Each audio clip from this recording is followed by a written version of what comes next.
నమస్తే. వరంగల్ నగరం నడిబొడ్డున ఉన్నాం. మనందరికీ తెలుసు, ఒక నిజాం షుగర్ ఫ్యాక్టరీ, ఒక అజంజాహి మిల్లు, ఇట్లా నిజాం కాలం నాడు నిర్మించినటువంటి మిల్స్ ఏవైతే ఉన్నాయో అవన్నీ కూడా ఆనాడు ప్రజలకి జీవనోపాధిని కల్పించినాయి. రాను రాను ప్రభుత్వాలు వాటిని మొత్తం మూసేసే కార్యక్రమానికి తెరదీసినాయి. ఈ ప్రభుత్వ రంగ సంస్థలన్నీ మూసివేతకు గురైనాయి. చాలా మంది కార్మికులు, వేలాది మంది కార్మికులు రోడ్డున పడ్డారు.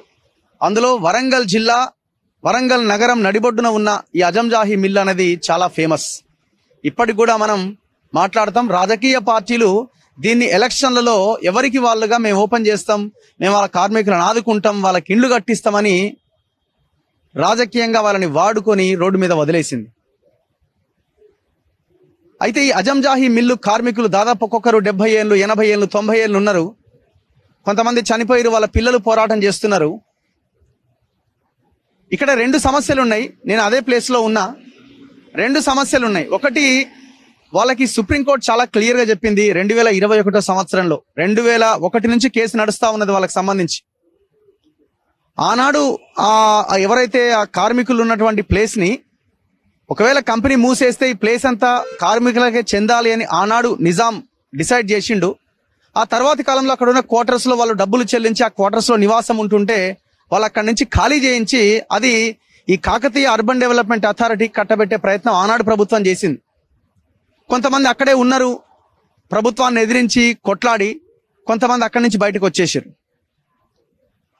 దాని తర్వాత కోర్టుకు వెళ్ళారు. 2001 సంవత్సరంలో అందరూ కోర్టుకు వెళ్ళారు. కోర్టుకు వెళ్ళి మా జాగా మాది, మాకు కావాలి అని అంటే ఆనాడు ఒక కోర్టు కరెక్ట్ గా రెస్పాండ్ అయింది, తర్వాత కోర్టు కొట్టేసింది. మొత్తానికి సుప్రీంకోర్టుకి వెళ్తే సుప్రీంకోర్టు 2021లో చాలా స్పష్టమైన తీర్పు చెప్పింది. ఈ 27 ఎకరాల భూమి వాళ్లకు చెందాలి, వాళ్ళకి ఒక్కొక్కరికి 200 గజాల స్థలం చొప్పున ఇవ్వాలి అని చాలా క్లియర్ గా సుప్రీంకోర్టు చెప్పింది.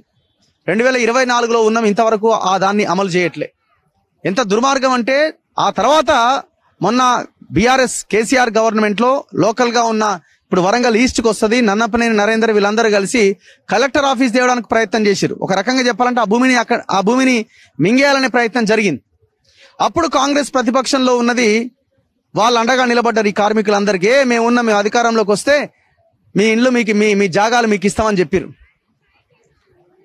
నేను ఉన్న ఈ ప్లేస్ ఏంటంటే ఇది ఇంకొక ఇష్యూ. అదే అజంజాహి మిల్లుకు సంబంధించిన రెండో సమస్య ఏంది? ఇది దాదాపు ఒక 1400 గజాల స్థలం, 1391 గజాలేమో మొత్తం. ఇది చాలా వాల్యూ ఉన్నది ఈ ల్యాండ్కి. దాదాపు ఇక్కడ కోట్ల రూపాయల ధర పలుకుతుంది. ఎంత దుర్మార్గం అంటే, ఈ 1400 గజాల స్థలంలో ఆఫీస్ ఉండే. ఎప్పుడు 1950s లో అజంజాహి మిల్లు కార్మిక సంఘాలకు సంబంధించిన ఆఫీస్ ఉండే ఇక్కడ. ఈ ఆఫీస్ 1950 నుంచి ఉంటే మొన్న డిసెంబర్ 16వ తేదీన దీన్ని ఊలగొట్టిరు. ఎవడా ఊలగొట్టిందంటే కాశం పుల్లయ్య షాపింగ్ మాల్ అట.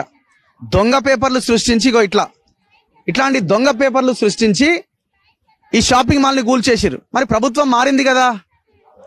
ఆనాడు ఇప్పుడు ఎమ్మెల్యేగా ఉన్న కొండా దంపతులు వీళ్ళకి అండగా నిలబడ్డారు కదా, ఎట్టెట్ట కూలింది అని అంటే, సో కార్మికులు క్వశ్చన్ చేసేసరికి కొండా మురళి కూడా తప్పు జరిగింది, ఇది నేను అనుకోలేదు, వచ్చి కొబ్బరికాయ కొట్టినా కానీ ఇది నేను కార్మిక భవన్ అనుకోలేదు, అజంజాహి మిల్లుకు సంబంధించింది అనుకోలేదని మాట్లాడిండు మా ముందే అని కార్మికులు చెప్తా ఉన్నారు. ఏం జరిగింది మరి? ఎట్లా వచ్చి మీరు కొబ్బరికాయలు కొట్టినారు? గవర్నమెంట్ మారిన తర్వాత ఈ ప్రజాపాలనలో ఇట్లాంటి 1950s నుంచి ఉన్న బిల్డింగ్ ఎట్లా కూలింది? ఇది పోయిన గవర్నమెంట్ సమయంలో ఎలక్షన్లకు ముందు వీడియో దొంగ డాక్యుమెంట్స్ క్రియేట్ చేసింది. ఎవడు?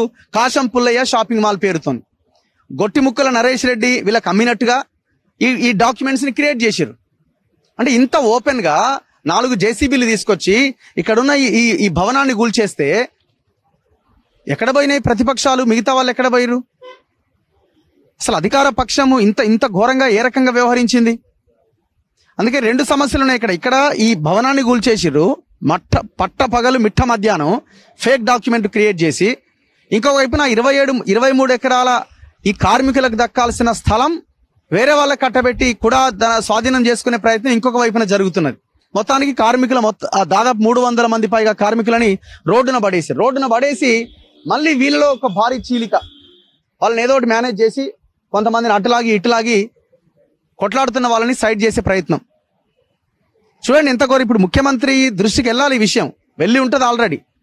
పట్టపగలు మిట్ట మధ్యాహ్నం ఏ రకంగా ఈ బిల్డింగ్ ఊలగొడతారు? అసలు ఎట్లొచ్చింది డాక్యుమెంట్, ఎట్లా క్రియేట్ చేసిరు? వీళ్ళ మీద కేసులు, క్రిమినల్ కేసులు నమోదు చేయాలి కదా.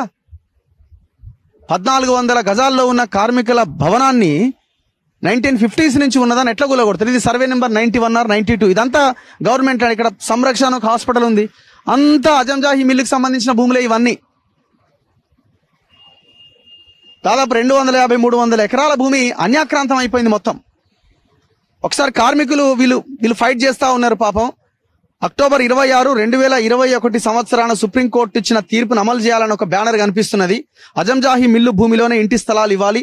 Azam Jahi mills modified voluntary retired 2002 workers association register number కూడా ఉన్నది.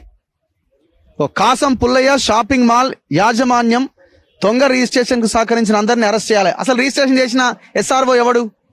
కలెక్టర్ ఏం చేస్తున్నాడు? RDO ఏం చేస్తున్నాడు? అది భవనం చూడండి. ఇప్పుడు నేనున్న ప్లేస్ లో ఆ బిల్డింగ్ ఉండాల, చాలా క్లియర్ గా బోర్డు ఉన్నది. దీనికోసం గతంలో ఉన్న నాయకులందరూ ఎంతో కొంత, వాళ్ళు ఎమ్మెల్సీగా ఉన్నప్పుడు, ఎమ్మెల్యేలుగా ఉన్నప్పుడు కొంత ఫండ్ కూడా రిలీజ్ చేసిరు. ఇప్పుడు కడియం శ్రీహరికి తెలియదా? బండ ప్రకాష్కి తెలియదా? కొండా సురేఖకి తెలియదా? ఇక్కడ మిల్లు ఉందని కొండా మురళికి తెలియదా? నన్నపనే నరేంద్రకి తెలియదా? అందరూ కలిసి ఇప్పుడు ఈ పుల్లయ్యకి కట్టబెట్టే ప్రయత్నం. ఏం అరాచకం ఇది? ఇంత ఘోరమా? ఒకసారి మాట్లాడదాం వీళ్ళందరి చేత. అందరు కార్మికులేనా? సో మెజారిటీ వీళ్ళంతా ఈ మిల్లులో పనిచేసే వాళ్ళు టెక్స్టైల్ కాబట్టి అంతా పద్మశాలీలే ఎక్కువ ఉన్నారు. ఎంతమంది ఉన్నారు పద్మశాలీలు? చాలా మంది ఉన్నారు. సో ఎక్కువగా మెజారిటీ కార్మికులంతా పద్మశాలీలే ఉన్నారు. వీళ్ళు అడుగుతున్నారు, మా ఎమ్మెల్యే కూడా పద్మశాలినే, కొండా సురేఖ గారు, మమ్మల్ని ఆదుకొని మాకు భూములు ఇప్పిస్తే 10 కాలాల పాటు మీ పేరు నిలబడుతుంది కదా అంటున్నారు. పోయిన వాళ్ళు చేయలేదు, మరి మీరు చేయొచ్చు కదా. మీరు చేయడం తర్వాత వచ్చి మీరే కొబ్బరికాయ కొట్టిరు, దీన్ని కూల్చేసిరు అని అంటున్నారు. ఎట్లా? ఇది అన్యాయం కదా. మాట్లాడదాం, ఎవరు కొట్లాడుతున్నారు దీని మీద? ఇప్పుడు వీళ్ళు CITU వాళ్ళు వీళ్ళకి మద్దతు పలుకుతా ఉన్నారు. ఏం జరిగిందండి, ఇప్పుడు ఈ 2 ఇష్యూస్ ఉన్నాయి. ఒకటి వీళ్ళకి సంబంధించిన భూములు ఒకటి, రెండోది ఈ ఆఫీస్ ఒకటి. ఇప్పుడు ఈ ఆఫీస్ ఎప్పటి నుంచి ఉండే ఇక్కడ? ఈ కూలగొట్టిన బిల్డింగ్